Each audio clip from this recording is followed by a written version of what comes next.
ပီတာဘကာလို့ခေါ်တဲ့ကလေးတယောက်ဟာသူ့အဖေရဲ့စာချီခန်းထဲကိုရှုပ်ဖို့တက်ဝင်လာတာကိုတွေ့ရမှာပါစပွဲပေါ်မှာဘာမှမသိတဲ့ဆောင်ရွက်နဲ့ရှုပ်ရှက်ခတ်နေခဲ့ပါတယ်အဲ့အချိန်မှာပဲသူ့အဖေဝင်လာပြီးတော့စပွဲပေါ်နဲ့အန်ဆွဲတွေကအရေးကြီးပုံရတဲ့ဆောင်ရွက်တွေကိုအလောကြီးတင်းစီနေပြီးတော့ပီတာကိုသူ့အမေကခေါ်ထုတ်သွားခဲ့ပါတယ်အဲ့နောက်မှာတော့ပီတာကိုတမိသားစုလုံးအိမ်ကနေမြန်ထွက်လာခဲ့ကြပါတယ်ပီတာကိုသူ့ဦးလေးဖန်နဲ့အန်တီမေရဲ့အိမ်မှာအပ်ထားခဲ့ပြီးတော့နှစ်ယောက်လုံးဘာမှမရှင်းပြနိုင်လောက်အောင်မြန်ပဲပြန်ထွက်သွားခဲ့ကြပါတယ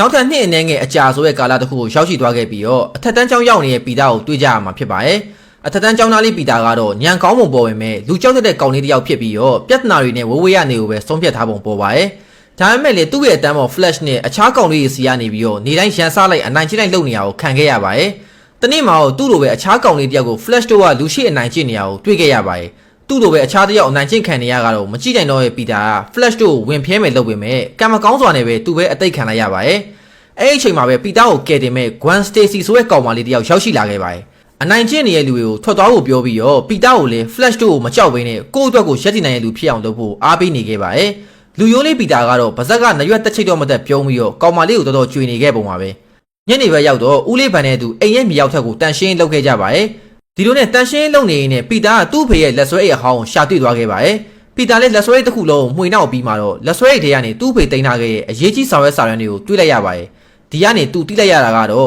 ့သူ့ဖေက Oscott ဆိုတဲ့ဇီဝနီးပညာကုမ္ပဏီမှာအလုပ်လုပ်ခဲ့တဲ့သိပ္ပံပညာရှင်တယောက်ဖြစ်ပါတယ်။ဒေါက်တာကိုဗီခေါ်နာဆိုတဲ့လူနဲ့အတူတူအလုပ်တွဲပြီးတော့လုပ်ခဲ့ရဖြစ်ပါတယ်။အဲ့ဒီအကြောင်းတွေကိုအင်တာနက်ပေါ်ကနေရှာကြည့်လိုက်တဲ့အချိန်မှာတော့သူ့ဖေက Oscott ရဲ့မျိုးနှောတတဝါတွေကိုစမ်းသပ်ဖန်တီးဖို့ဆိုတဲ့ပြောချက်တစ်ခုမှလုပ်ခဲ့ရဖြစ်နေပါတယ်။သူ့မိဘတွေကသူ့ကိုဦးလေးဖန်စီမှာထားခဲ့တဲ့ညနောက်ပိုင်းဖြစ်ခဲ့တဲ့မတော်ဆမှုကနေလေလေရင်ပြတ်ကျမှုရဲ့သတင်းတွေကိုပါတွေ့လိုက်ရပါတယ်။နောက်တစ်နေ့မှာတော့ပီတာ Oscott ကိုသွားပြီးတော့သူ့ဖေရဲ့အကြောင်းနဲ့အလုပ်ကြောင်းကိုစုံစမ်းခဲ့ပါတယ်။ဝင်ခွင့်မရတဲ့အချိန်မှာတော့ကျောင်းနက်ကတ်တစ်ခုကိုခိုးပြီးတော့သူ့ရှေ့ရဝင်သွားတဲ့အလုတ်တင်ကျောင်းလေးလာရဲ့အဖွဲ့တစ်ခုနဲ့ရောပြီးတော့လိုက်သွားခဲ့ပါတယ်။တနေရာရောက်တဲ့အချိန်မှာတော့မထင်မှတ်သားစွာနဲ့ပဲဒေါက်တာကော်နာရဲ့အောက်မှာလက်ထောက်လုပ်နေတဲ့ဂွမ်ကိုတွေ့လိုက်ရပါတယ်။ပီတာကိုလှမ်းတွေ့လိုက်တဲ့အချိန်မှာတော့ဂွမ်ကလာနှုတ်ဆက်ခဲ့ပါတယ်။ဒီကိုရောက်နေရတဲ့အကြောင်းကိုလည်းမေးပါတယ်။သူများကျောင်းနက်ကတ်နဲ့ခိုးဝင်လာတဲ့ပီတာလည်းသိပ္ပံပညာကိုစိတ်ဝင်စားတဲ့အကြောင်းဖော်ရှော့လိုက်ရပါတော့ရဲ့။ကံကောင်းစွာနဲ့ပဲဂွမ်ကပီတာကိုတန်တရာမဝင်ခဲ့ပါဘူး။တတိထားပြီးနေဖို့နဲ့ရှောင်မသွားဖို့တတိပေးပြီးတော့ပြန်ထွက်သွားပါတယ်။ဒီလိုနဲ့ရှောက်သွားနေရင်လည်းလူတယောက်ကိုတိုက်မိပါတယ်။ပြုတ်ကျလာတဲ့စာရွက်ဖိုင်တွေရဲ့ကနေသူ့ဖေရဲ့လက်ဆွဲရည်ထဲကတွေ့ခဲ့ရတဲ့စာရွက်တွေပေါ်ကဒစိမ့်တွေဖိုင်နဲ့ပုံစံတူနေရကိုတွေ့လိုက်ရပါတယ်။အဲဒီလူနောက်ကိုလိုက်သွားရင်းနဲ့စမ်းတက်ခန်းတစ်ခုရဲ့ကိုဝင်သွားတာတွေ့လိုက်ရပြီးတော့သူပါလိုက်ပြီးတော့ခိုးဝင်ခဲ့ပါတယ်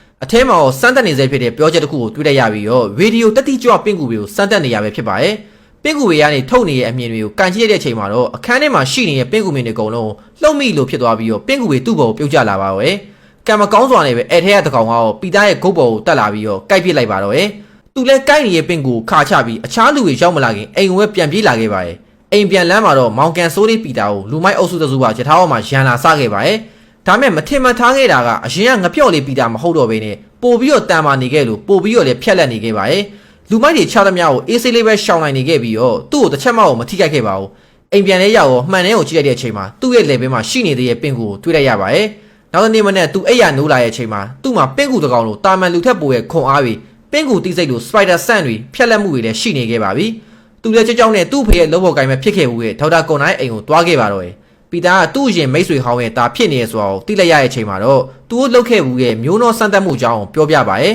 သူတို့ရဲ့ပန်းနိုင်ကစစ်ပွဲကြောင့်ဒါမှမဟုတ်မတော်ဆမှုတွေကြောင့်ကိုလက်အင်္ဂါတွေဆုံးရှုံးသွားခဲ့ရတဲ့သူတွေကိုပြန်လည်ကုသရေးဖို့ဖြစ်နေခဲ့ပါရ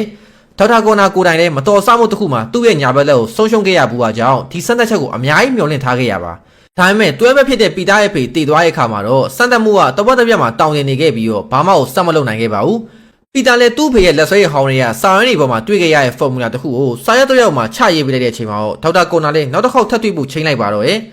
ပီတာလည်းကြောင်းအောင်ပဲပြန်သွားခဲ့ပြီးတော့သူ့ကိုအနိုင်ကျင့်နေကြ flash နဲ့တက်တက်သွားတူပါရဲ့အဲ့ဒီအချိန်မှာ flash ကပုံဆွဲနေတဲ့ကောင်မလေးတယောက်ကိုအနိုင်ကျင့်နေခဲ့ပြန်ပါရဲ့ပီတာလည်းကောင်မလေးကိုတွားကူညီပေးနေတဲ့အချိန်မှာပဲ flash ကနောက်ကနေဘောလုံးနဲ့ပစ်ပါရဲ့ဒီတစ်ခါမှာတော့ပင့်ကူကောင်းမှုအကြောင်းပြုပြီးကျန်းနေတဲ့ပီတာကနောက်တောင်လက်မကြည့်ဘဲနဲ့ဖမ်းပြလိုက်ပါရဲ့အနိုင်ကျင့်ခံနေရတာတွေကိုစိတ်ကုန်လာတဲ့ပီတာလည်းသူရလာရဲ့အစွမ်းလေးတွေနဲ့ပညာပြန်ပြလိုက်ပါတော့ရဲ့အရှိန်မထိနိုင်နိုင်ပဲနဲ့ဘတ်စကတ်ဘောကွင်းရဲ့မှန်တွေကိုပါခွဲလိုက်မိပြီးတော့ကြောင်းရုံးကန်းကိုရောက်သွားခဲ့ပါရဲ့ပီတာကအခြားကျောင်းသားတွေကိုအနိုင်ကျင့်နေရလို့ထင်သွားတဲ့ဦးလေးဗန်လည်းပီတာကိုစိတ်ဆိုးသွားခဲ့ပါရဲ့အန်တီမေကိုဝင်ကြိုပြီးတော့အိမ်ပြန်လာခဲ့ဖို့မှာကပြန်သွားခဲ့ပါရဲ့ပီတာတယောက်ထောက်တာကော်နာနဲ့အော့စကော့ကိုပြန်ရောက်လာခဲ့ပြီးတော့ဒီတစ်ခါမှခိုးဝင်စရာမလိုတော့ပါဘူးပင့်ကူကြိုက်ခံခဲ့ရတဲ့စမ်းသက်ခန်းတွေကိုရှောက်တဲ့အချိန်မှာတော့ထောက်တာကော်နာကကိုလက်ပြန်ပေါက်လာအောင်လုပ်နိုင်မဲ့စမ်းသက်ချက်ကိုပီတာကိုပြသပါရဲ့ဒီစမ်းသက်ချက်တွေကိုပီတာပေးခဲ့တဲ့ formula ကိုသုံးပြီးတော့ကြွက်တင်နဲ့စမ်းသက်နေခဲ့ရပါ ကန်ကောင်းစွာနဲ့ပဲအောင်မြင်သွားခဲ့ပြီးတော့ပီတာလည်းအိမ်ကိုဒီတိုင်းပြန်လာခဲ့ပါတယ်အိမ်ရှိမှာတော့သူ့ကိုစောင့်နေတဲ့ဦးလေးပန်ကိုတွေ့ရပြီးတော့အိမ်ထဲဝင်လာတဲ့အချိန်မှာအန်တီမေကိုတွေ့ရရပါတယ်အဲ့ဒီတော့မှသူအန်တီမေကိုတွားကြိုဖို့မိနေခဲ့ဆိုတော့သတိရသွားပါတယ်ဦးလေးပန်လည်းဒီနေ့ဖြစ်ခဲ့တဲ့ကိစ္စနဲ့ပီတာကိုစူရင်းပီတာရဲ့အဖေအကြောင်းမှာပါလာခဲ့ပါတယ်လူတွေကတိုးလုံးရမယ့်တာဝန်တွေကိုမမေ့တင်ကြောင်းဘာညာနဲ့စိုးမချမ်းကြီးကိုရွတ်နေခဲ့ပါတယ်တေသွားရဲ့သူ့ဖေအကြောင်းမှာပါလာတဲ့အတွက်ပီတာလည်းဝမ်းနဲ့တော့ထွက်ပြီးတော့အိမ်ပြင်ကိုစောင်းရင်းအောက်ရင်းနဲ့ထွက်သွားခဲ့ပါတယ်အန်တီမေကတော့ပီတာကိုတယောက်တည်းခဏလှုပ်ထားဖို့ပြောရင်မဲ့ဦးလေးပန်ကတော့ပီတာကိုစိတ်ပူပြီးတော့နောက်ကနေလိုက်လာခဲ့ပါတယ်ခြေခွဲနေတဲ့ပီတာလေးကလူလိမ်မာလေးဖြစ်နေရောအရက်ဝယ်တောင်းမဲ့စားစတိုးဆိုင်ကနေနွားနို့တပူပဲဝယ်ခဲ့ပါတယ်ဖြစ်ချင်တော့အိမ်ကအမြန်ထွက်လာတော့ပတ်စံမပါလာခဲ့ပါဘူးအဲ့ဒီအချိန်မှာပဲသူ့နောက်ကလူတယောက်ကစိုင်ကောင်တာလေးကပတ်စံတွေကိုအလစ်တုပ်ပြီးတော့ထွက်ပြေးသွားခဲ့ပါတယ်ဒီလိုနဲ့ပီတာနောက်ကနေလိုက်လာတဲ့ဦးလေးပန်ကတကိုးနဲ့တိုက်မိသွားခဲ့ပါတယ်တကိုးကိုကူဖမ်းဖို့ကြိုးစားခဲ့ရတာကနေတနက်နဲ့အပြစ်ခံလိုက်ရပါပဲတနက်တန်ကိုကြားရတဲ့ပီတာလေးအမြန်သွားခဲ့ရင်ပဲနောက်ကျသွားခဲ့ပါပြီအသက်မဲ့နေတဲ့ဦးလေးပန်ရဲ့ခန္ဓာကိုယ်ပဲတွေ့လိုက်ရပါပဲဒီဖြစ်ပျက်ကသူ့ကြောင့်ဖြစ်ရရဲ့ဆိုပဲအသွေးနဲ့ပီတာတယောက်စိတ်သက်တွေကျသွားစေခဲ့ပါတယ်နောက်တစ်နေ့ကြောင်းရောက်တဲ့အချိန်မှာတော့ Flash ကထုံးစံတိုင်းပီတာကိုရန်လာစပါတော့စိတ်ချနေတိတ်ကောင်းမနေရဲ့ပီတာ Flash ကိုလေပင်ကနေမှပြီးတော့လော်ကာနဲ့တိုက်ပစ်လိုက်ပါတယ်နောက်မှတိလိုက်ရတာက Flash ကရန်လာစရမဟုတ်ဘဲနဲ့ဦးလေးပန်ဆုံးသွားတာကိုစိတ်မကောင်းကြောင်းလာပြောတာဖြစ်နေပါတယ်ခွန်ကလည်းပီတာကိုဖတ်ပြီးတော့နှစ်သိပ်ပေးရင်ပဲတိတ်ပြီးတော့ထူးခြားမနေခဲ့ပါဘူးညဘက်ရောက်တော့ပီတာလည်းစိတ်လီပြီးတော့ရှောက်သွားနေနေလူမိုက်အုပ်စုတစုနဲ့တွေ့လိုက်ရပါတယ်ဦးလေးပန်တရားတာကတခိုးတယောက်ကြောင့်ဆိုပဲအသွေးနဲ့လူမိုက်တွေကိုချပြီးတော့သူ့စိတ်သူနှစ်သိပ်နေခဲ့ပါတယ်အဲ့ဒီအချိန်မှာတိလိုက်ရတာကတော့သူကပင့်ကူတကောင်လုံးနိုင်ရန်တွေကိုပါတွေ့တတ်နိုင်နေပြီဆိုတာပါပဲအဲ့ဒီနေရာစပြီးတော့ညတိုင်းမှာပီတာဟာမြို့ရဲကဂျာစဝက်ကောင်တွေကိုပညာလိုက်ပေးနေနေသူ့ရဲ့နေရက်တွေကိုဖျက်ဆီးနေခဲ့ပါတယ်အဓိကရည်ရွယ်ချက်ကတော့သူ့ဦးလေးကိုတတ်သွားတဲ့တခိုးရှာဖို့ပဲဖြစ်ပါတယ်ဒီလိုတွေလုံးနေနေပဲမြို့ရဲမှာဖြစ်နေတဲ့ဂျာဆွေးမှုတွေကိုသူရှော့ချပေးနိုင်ခဲ့ရကြောင်းကျင့်တတ်နေခဲ့ပါတယ်တညမှာတော့လူစိုးရိမ်နောက်ကိုလိုက်ရင်းနဲ့လက်ဝဲရုံဟောင်းတွေကိုကျွံကျသွားခဲ့ပါတယ်အဲ့မှာတွေ့လိုက်ရတဲ့ပိုစတာတွေကပုံကိုကြည့်ပြီးတော့သူ့အတွက်မျက်နှာဖုံးဆိုင်တစ်ခုအကြံရသွားခဲ့ပါတယ်သူ့ရဲ့တရုတ်မှန်ကိုဖုံးကွယ်ပြီးရာဇဝတ်ကောင်တွေကိုဖမ်းဆီးဖို့စူပါဟီးရိုးတယောက်ဖြစ်လာဖို့အတွက်လမ်းဒီမှာစခဲ့ပါပြီအဲ့နောက်မှာတော့သူဝတ်ဖို့အတွက်ဝတ်စုံနဲ့ပင့်ကိုအမြင်ပစ်တဲ့ဆက်ကိုသူကိုယ်တိုင်တီထွင်ပြီးတော့မြို့ရဲ့သူရဲကောင်ပင့်ကူလူသားဆိုတဲ့စူပါဟီးရိုးတယောက်ဖြစ်လာခဲ့ပါတယ်သူ့ရဲ့ပင့်ကူတကောင်လိုစွမ်းတဲ့အစွမ်းနေနဲ့မိုးမြော်တိုက်တွေကြားအမြင်နဲ့တွားနေတဲ့သူကိုလူတွေကစပိုက်ဒါမန်ဆိုပြီးတော့နာမည်ပေးခဲ့ကြပါတယ်မြို့သားတွေအတွက်ကတော့သူရဲကောင်းတယောက်ဖြစ်နေရဆိုပေမဲ့ရဲတွေရဲ့မြင်မှာတော့စပိုက်ဒါမန်ဟာသူ့ရဲ့စွမ်းရည်နဲ့ဥပဒေကိုချဲလေခြင်းတဲ့လူတယောက်ဖြစ်နေခဲ့ရပါတယ်ဒီလိုနဲ့ပဲဂွမ်ရဲ့အဖေဖြစ်တဲ့ရဲရာရှိဂျော့ချ်ကဦးဆောင်ပြီးစပိုက်ဒါမန်ကိုရှာဖွေခဲ့ကြပါတယ်တညမှာတော့ပီတာကတခိုးတယောက်ကိုပညာပေးနေတုန်းရဲနဲ့ပတ်ပင်းတိုးပြီးတော့တနက်နေ့မှာချိန်ခံလိုက်ရပါတယ်ဒါပေမဲ့လည်းကြီးစံတွေအောင်မှအေးဆေးရှောင်ပြပြီးတော့တတရာပဲရှောင်ထွက်သွားပြခဲ့ပါတယ်တစ်ဖက်မှာတော့ဒေါက်တာကော်နာကသူ့ရဲ့အထက်ရာရှိဖြစ်တဲ့ဒေါက်တာရက်ဂျစ်ရာတာဆိုတဲ့လူနဲ့စကားပြောနေခဲ့ပါတယ်စံတက်မှုကကြွက်တွေနဲ့အောင်မြင်သွားပြီးတဲ့နောက်မှာတော့ဒေါက်တာကော်နာကိုလူအစ်စ်တွေနဲ့စံတက်မှုအတွက်ဖိအားပေးနေခဲ့ရဖြစ်ပါတယ်ဒေါက်တာကော်နာကလူတွေရဲ့အသက်နဲ့လောင်းကြီးမထက်ချင်တာကြောင့်ချက်ချင်းညင်းပယ်လိုက်ပါတယ်ဒါကြောင့်မို့လို့အလုပ်ဖြုတ်ခံလိုက်ရပြီးစံတက်မှုမှတ်တမ်းတွေကိုပါတင်ခံလိုက်ရပါတယ်စိတ်သက်ကြသွားခဲ့ဒေါက်တာကော်နာလည်းဆေးရည်ကြီးကိုသူ့ဘာသာသူထိုးထည့်လိုက်ပြီးတော့ဆေးရှိန်နဲ့မေ့မျောသွားခဲ့ပါတယ်ပြန်နှိုးထားလာတဲ့အချိန်မှာတော့သူ့ရဲ့ပြက်နေတဲ့လက်ကပြန်ပေါက်နေခဲ့ပါပြီဒါပေမဲ့လူတယောက်ရဲ့လက်မဟုတ်နေရောပဲနဲ့တွားသက်ဝါးကြီးတစ်ကောင်ပဲလက်လိုဖြစ်နေခဲ့ပါတယ်သူလည်းကြောက်လန့်ကြားနဲ့တိုက်စီစည်းကိုပြေးတက်ပြီးအိမ်ပြန်ဖို့လုပ်နေတဲ့အချိန်မှာတကူလုံးဟာတွားသက်ဝါးကြီးတစ်ကောင်ဖြစ်တဖြည်းဖြည်းပြောင်းလဲနေခဲ့ပါတယ်ဒါကြောင့်နောက်ဆုံးဖော်မူလာကိုတင်သွားတဲ့ဒေါက်တာရက်တာစီကိုတွားဖို့ဆုံးဖြတ်လိုက်ပါတယ်တစ်ဖက်မှာတော့ပီတာကဂွမ်ရဲ့အိမ်မှာညစာစားဖို့ဖိတ်ခံထားရကြောင်းရှောက်နေခဲ့ပါတယ်ညစာစားရင်စကားပြောနေကြတဲ့အချိန်ဂွမ်ရဲ့ဖေကစပိုက်ဒါမန်ရဲ့မကောင်းကြောင်းတွေကိုပဲထိုင်ပြောနေခဲ့ပြီးတော့တိတ်မကြခင်ဖမ်းပြမယ်ဆိုတာကိုလည်းပြောနေခဲ့ပါတယ်စပိုက်ဒါမန်ဖြစ်နေတဲ့ပီတာလည်းစပိုက်ဒါမန်ဘက်ကနေဝင်ပြောပေးနေတဲ့ရဲအတွက်အချိုးအောင်ပြုနေတဲ့ပြည်သူဝန်ထမ်းတယောက်ဖြစ်တယ်ဆိုတာကိုရှင်းပြနေခဲ့ပါတယ်ဒီလိုနဲ့ညစာသမင်းဝိုင်းလေးဟာလူနှစ်ယောက်ကြားကတင်းမာမှုတွေနဲ့ပြည့်နေလာပါတယ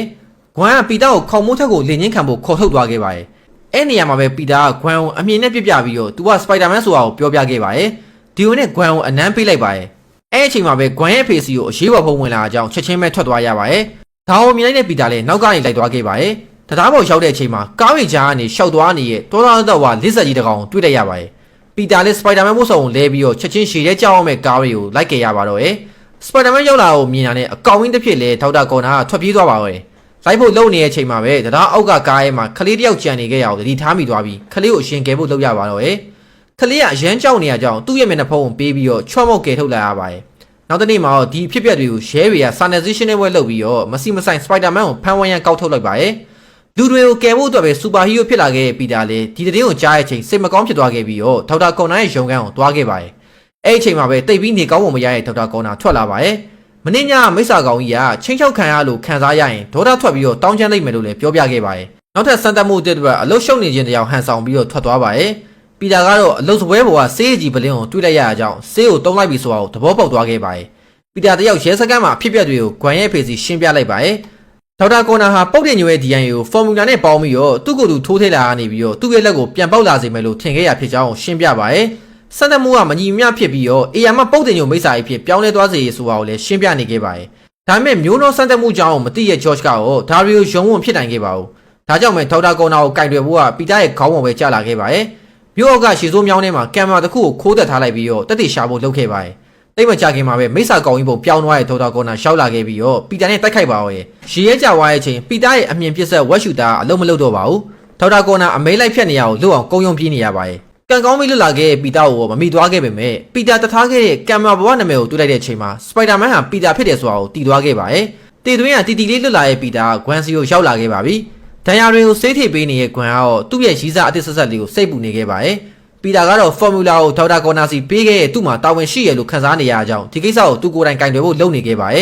ဒေါက်တာကော်နာပီတာရဲ့အကြောင်းကိုရှောက်လာပြီးတော့တောင်းကျမ်းနေပါရဲ့ပီတာကိုတွေ့ရဲ့အချိန်မှာအသေးချေတိုက်ခိုက်ခဲ့ပြီးတော့ပီတာကတော့အမြင်တွေကိုတုံးပြီးတော့ရှောင်ပတ်ပြေးနေခဲ့ရပါတယ်ကျောင်းထဲမှာပင့်ကူနဲ့ပုတ်တင်ညိုချနေတဲ့အချိန်မှာအပြင်မှာဦးရဲကြီးတို့ကကျောင်းမပြုတ်ခင်လေးမှရောက်လာခဲ့ပါတယ်ဒေါက်တာကော်နာလည်းအိမ်နာအောက်ကနေထွက်ပြေးသွားခဲ့ပြီးတော့ကြံခဲ့တဲ့စပိုက်ဒါမန်ကပဲနောက်ကလိုက်ရပါတော့ရဲ့ရေစိုးမြောင်းကနေသစင်သွားရင်းနဲ့ဒေါက်တာကော်နာရဲ့ပုံအောင်ရနေရာစီကိုရောက်လာခဲ့ပါတယ်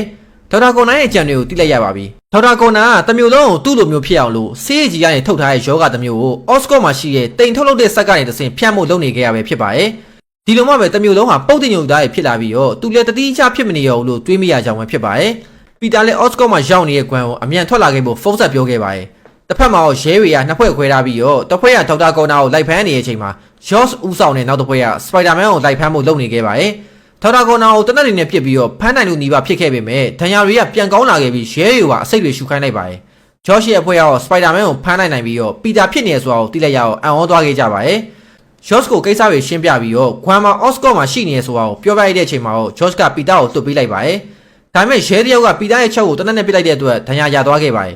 ဒါကြောင့်ပဲအရှင်တို့ကောက်ကောက်မလှုပ်ရှားနိုင်တော့ဘဲနဲ့လမ်းမှာအိမ်တွေကိုပါဝင်တိုက်မိကုန်ပါရဲ့တရားမှာတော့ပီတာကဲခဲ့ခလေးလေးရဲ့ဖေကပီတာတွားလာရခတ်နေရဆိုတာကိုလှမ်းမြင်လိုက်ပါရဲ့သူ့ရဲ့ဆောက်လုပ်ရေးကွင်ကကပိန်းကိုတုံးပြီးတော့အော့စကော့ဌာနစီကိုတွားဖို့အတွက်ကူညီပေးလိုက်ပါရဲ့ရှင်ထင်းရဲတွေကပါစပိုက်ဒါမန်အတွက်လမ်းရှင်းပေးခဲ့ကြပြီးတော့အစင်ပြေပြေနဲ့တွားနိုင်ခဲ့ပါရဲ့အဲ့ဒီအချိန်မှာအော့စကော့ကနေဖြည့်စည်းချူလာခဲ့ကွမ်ရောက်လာပြီးတော့ဂျော့ချ်ကိုပေးလိုက်ပါရဲ့ဒီအချိန်အော့စကော့တာဝါရဲ့ထိပ်မှာပီတာကတော့ဒေါက်တာကော်နာတီးရကိုခံနေရပါပြီဂျော့ချ်ကဒေါက်တာကော်နာကိုတနက်နဲ့ပြစ်ပြီးတော့အာယုံဆွဲပေးနေတဲ့အချိန်မှာပီတာကတော့ဖြည့်စည်းကိုယူပြီးတော့တိမ်ထုတ်တဲ့ဆက်မှာအစိတ်တွေစားဖြည့်စည်းတွေကိုထိလိုက်နိုင်ပါရဲ့ဒါပေမဲ့ဂျော့ချ်ကတော့ဒေါက်တာကော်နာရဲ့အမီးနဲ့ထိုးဝခံရပြီးဒဏ်ရာပြင်းပြင်းထန်ရှာသွားခဲ့ပါပြီဒေါက်တာကော်နာလည်းပီတာကိုတားဖို့တက်လာခဲ့ရင်ပဲနောက်ကျသွားခဲ့ပါပြီအစိတ်တွေထဲမှာဖြည့်စည်းရရောသွားခဲ့ပြီးတော့မြို့ထဲကဒေါက်တာကော်နာအစိတ်မအောင်လုပ်ခဲ့တဲ့လူတွေရောရဲတွေပါပြန်ပြီးတော့ကောင်းသွားကြပါရဲ့တာဝါတစ်ခုလုံးနဲ့ပြုတ်ကျလာခဲ့ပြီးတော့ပီတာလည်းအမြင်ကြီးကနေပြုတ်ကျလာပါရဲ့လူပုံပြန်ပြောင်းနေတဲ့ဒေါက်တာကော်နာလှမ်းဆွဲထားပေးခဲ့ပါရဲ့အဲ့နောက်မှာဒဏ်ရာရထားတဲ့ဂျော့စီကိုတွားကူပေးပါရဲ့